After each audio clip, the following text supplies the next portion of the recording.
दोस्तों, कैसे हैं आप लोग। और एक बार फिर से आप लोग का स्वागत है आपके अपने YouTube channel readable study point में। और मैं हूं राजिद और मैं आज आपके लिए लेकर आया हूं बिहार बोर्ड के 12th क्लास का प्रगति और समाज जो 9 चैप्टर है 100 मार्क्स के हिंदी का, उसी का आज मैं समरी लाया हूं जो लिखा गया है नामवर सी के द्वारा। ओके, तो इसका समरी स्टार्ट करने से पहले जो लोग मेरे चैनल पर नए हैं या मेरे चैनल को अभी तक सब्सक्राइब ना किया है तो जल्द से जल्द मेरे चैनल को सब्सक्राइब कर दें और बेल आइकन बजा दें ताकि हमारा लेटेस्ट वीडियो सबसे पहले आप तक पहुंचे। और वीडियो पसंद आए तो लाइक कीजिए, ज़्यादा से ज़्यादा शेयर कीजिए। तो चलिए बिना टाइम वेस्ट किए हुए चलते हैं अपने चैप्टर पर। आज का चैप्टर है प्रगति और समाज जो लिखा गया है नामवर सी के द्वारा। तो पहले हम नामवर सी का परिचय जान लेते हैं, लेखक परिचय। तो नामवर सी का जन्म 28 जुलाई 1927 में हुआ था। ओके, और जन्म स्थान जियनपुर वाराणसी उत्तर प्रदेश में इनका जन्म हुआ था 28 जुलाई 1927 में और जगह था जियनपुर वाराणसी उत्तर प्रदेश में। ओके, चलिए आगे देखते हैं। माता पिता, तो माता का नाम था वागेश्वरी देवी और पिता का नाम था नागर सिंह। और नागर सिंह एक शिक्षक थे। ओके, एक शिक्षक थे नागर सिंह। चलिए आगे देखते हैं इनकी शिक्षा के बारे में। तो प्राथमिक शिक्षा आवाजपुर एवं कलमपुर उत्तर प्रदेश के गांव में ही हुआ था इनका। और हाई स्कूल हिवेट क्षत्रिय स्कूल बनारस में हुआ था। ओके, और इंटर उदय प्रताप कॉलेज बनारस में किए थे। और बीए एवं एमए BHU से क्रमांक 1949 एवं 1951 में कंप्लीट किए थे। ओके, चलिए आगे देखते हैं। आगे है PhD BHU में पृथ्वीराज रासो की भाषा विषय पर 1956 में। ओके, चलिए आगे देखते हैं इनको सम्मान। इनको कौन कौन सम्मान से सम्मानित किया गया है। तो 1971 में कविता के नए प्रतिमा पर साहित्य अकेडमी पुरस्कार मिला था। इनको 1971 में साहित्य अकेडमी पुरस्कार मिला था और कविता के नए प्रतिमा पर इनको पुरस्कार मिला था। चलिए आगे जानते हैं इनकी कृतियाँ। वक्लम खुदा व्यक्ति व्यंजक ललित निबंध है। ओके, चलिए आगे देखते हैं। आगे हिंदी के विकास में अपभ्रंश का योग, आधुनिक साहित्य की प्रवृत्तियाँ, छायावाद, पृथ्वीराज रासो की भाषा, इतिहास और आलोचना। ओके, चलिए अब इनकी कहानियाँ जानते हैं। कहानियाँ यहाँ है तो कहानियाँ देखते हैं। नई कहानी, कविता की नई प्रतिमा, दूसरी परंपरा की खोज, वाद विवाद संवाद, आलोचना, कहना न होगा, साक्षात्कारों का संग्रह, आलोचना के प्रमुख से व्याख्यानों का संग्रह। ठीक, ये सब कहानी इनकी। चलिए एक है अनेक संपादित पुस्तकें इन्होंने लिखी। चलिए आगे अब देखते हैं प्रगति और समाज नामवर सिंह द्वारा लिखा गया है उसी पाठ का सारांश। ओके, तो पाठ का सारांश देखते हैं, ध्यान से समझिएगा। पाठ का सारांश। प्रस्तुत निबंध में नामवर सिंह प्रगति के उदय के ऐतिहासिक और समाज कारणों के पड़ताल करते हैं। उनका मानना है कि प्रगति हिंदी की अपनी लोक प्रमुख जाति काव्य संवेदना का आधुनिक विकास है। जो नामवर सिंह कहते हैं कि जो हमारा इस जो पाठ है उसमें ऐतिहासिक सामाजिक कारणों का पड़ताल करते हैं, खोजबीन करते हैं और बोलते हैं कि प्रगीत हिंदी का एक अंग है, आधुनिक विकास है। प्रगीत का मतलब होता है ना कि गीत के रूप में अपने बारे में लिखा जाता है, उसी को प्रगीत कहते हैं। चलिए आगे देखते हैं। मुक्तकों में भी जीवन का यथार्थ अपनी पूरी यताए के साथ उपस्थित होता है। हिंदी कविता का जाति ऐतिहासिक मूलतः प्रगीता का इतिहास है। जाति इतिहास के यहाँ तात्पर्य है हिंदी भूमि में जन्माक्षर से संबंध कविता रूपों के विकास का इतिहास है। और कहते हैं कि जो मुक्तको है, जो मरा हुआ है, वो भी क्या होता है, ये बात सुनकर, ये प्रगीत सुनकर उनमें भी इच्छा जागने लगती है अपनी, ठीक।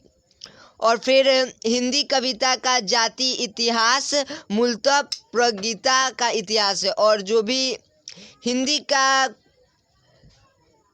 भाग है, हिंदी का एक अंश है, वो प्रगीता एक इतिहास ही है। जाति इतिहास के से तात्पर्य है हिंदी भूमि के जन्मांश से संबंधित कविता रूपों के विकास का इतिहास है। और ये जो प्रगीत है, ये ही एक अच्छे समाज बना सकती है, और ये हिंदी की भूमिका है। और हिंदी की एक कविता को जैसे हम लोग गा कर पढ़ते हैं, वैसे ही एक प्रगीत भी होता है जिसको गाकर, गाना की तरह, गीत की तरह पढ़ा जाता है, ठीक। चलिए आगे है, विद्यापति जिसे इस आधार पर हिंदी का पहला कवि माना जाता है, ने गीत से ही अपना रचन यात्रा आरंभ की थी। और जो विद्यापति है, जिनको हिंदी की कविता का पहला कवि माना जाता है, उन्होंने भी अपना जो हिंदी में यात्रा शुरू किया था, अपना कैरियर शुरू किया था, तो उन्होंने भी पहले एक गीत ही लिखा था, हिंदी में गीत के रूप में लिखा था, उसी के से उन्होंने आरंभ किया था, ठीक। चलिए आगे देखते, आगे है, उनकी परंपरा का विकास संतों और भक्तों के प्रगीतात्मक वारियों में लक्षित किया जा सकता है। और उनका जो परंपरागत विकास था, वो संतों और भक्तों के प्रगीतात्मक वारियों में लक्षित किया जा सकता है। और जो उन्होंने शुरू में अपना गीत आरंभ किया था, उसको जो है संत लोग हैं, उसके गीत से भी मिलाया जा सकता है, उसमें भी शामिल किया जा सकता है। तुलसी के विनय पात्रिका के अलावा कबीर, सुर, मीरा, नानक, रैदास आदि ने लोक भाषा की प्रकृति गीतात्मक से प्राण ग्रहण करते हुए अपने गीतात्मक काव्य रचे।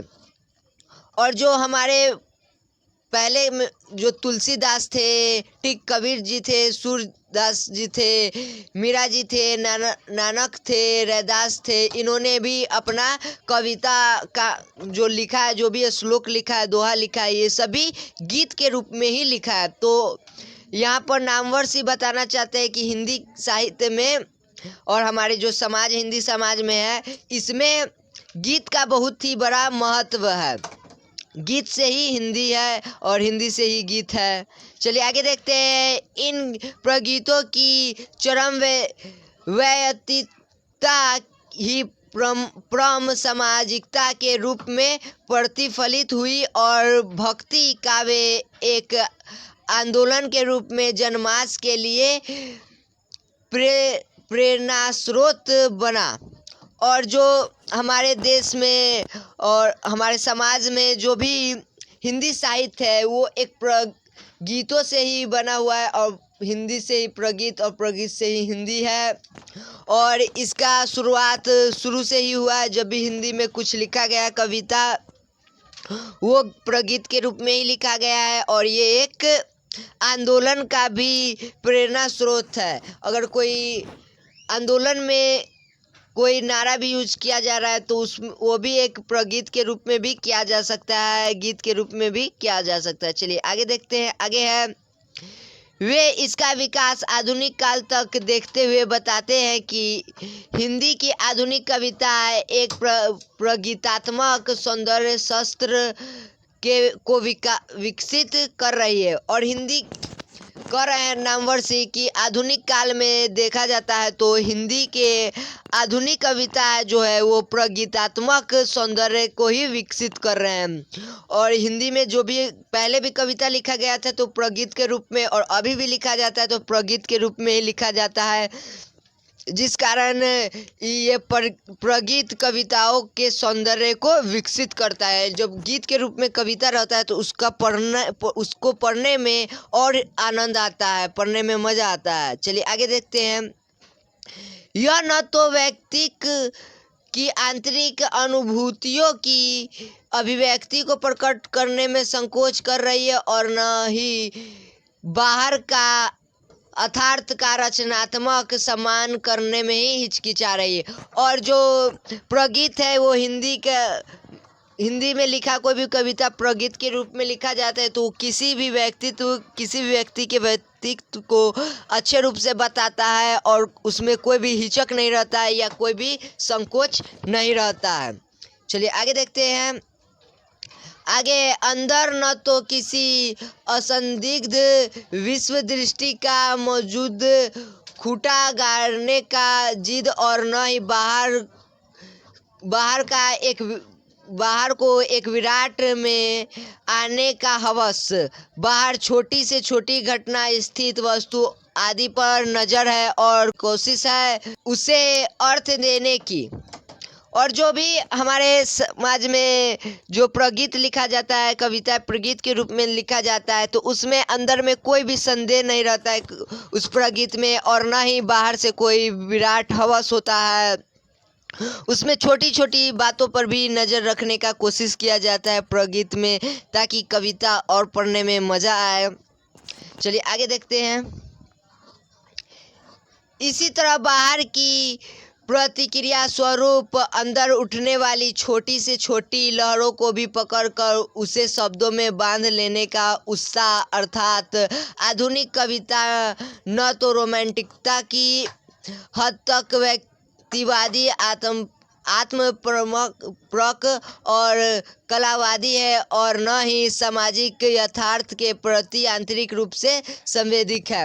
और जो आज का कविता लिखा जाता है वो न तो रोमांटिक है और व्यक्तिवादी है और न ही आत्मप्रमुख और कलावादी है, ठीक, और न समाज के प्रति कोई संदेश देने वाला है। ओके, चलिए आगे देखते हैं। आगे कहते हैं, यह कविता किसी जड़ीभूत सौंदर्य अभिरुचि की जगह व्यक्ति और समाज के द्वंद्वात्मक संबंधों को उनके संश्लेषण में दिख रही है।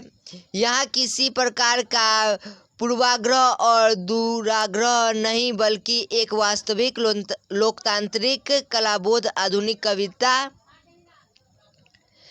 की विशेषता के रूप में देखा जा सकता है। और आजकल का जो भी कविता लिखा जा रहा है या प्रगीत के रूप में, उसमें लोकतांत्रिक कलाबोधों को विशेष रूप में देखा जा रहा है, ठीक, और उसमें पूर्वाग्रह या दुराग्रह बिल्कुल नहीं है। चलिए आगे देखते हैं। प्रगीतों की इस आधुनिक उन्नयन के क्रम में शमशेर, त्रिलोचन, नागार्जुन तथा केदारनाथ का करता हुआ यह निबंध कविता के समाजशास्त्रीय विश्लेषण के एक प्रतिदर्शन के रूप में देखा जा सकता है। और हमारे शमशेर जी, त्रिलोचन जी, नागार्जुन जी और केदारनाथ जी, इन्होंने भी अपने निबंध और कविता में प्रगीत की चर्चा की है और इन्होंने भी कविताएं प्रगीत के रूप में लिखा है। तो आज का ये समरी यहीं पर समाप्त होता है। अगर वीडियो पसंद आए तो लाइक कीजिए और ज़्यादा से ज़्यादा शेयर कीजिए। और जो लोग मेरे चैनल पर नए हैं या मेरे चैनल को अभी तक सब्सक्राइब ना किया है तो जल्द से जल्द सब्सक्राइब करके बेल आइकन ज़रूर बजा दे ताकि हमारा लेटेस्ट वीडियो सबसे पहले आप तक पहुँचे। ओके, और वीडियो पसंद आए तो लाइक कीजिए, ज़्यादा से ज़्यादा शेयर कीजिए। ओके, तो आज भर के लिए इतना ही। Thank you for watching this video. Goodbye, best of luck, जय हिंद।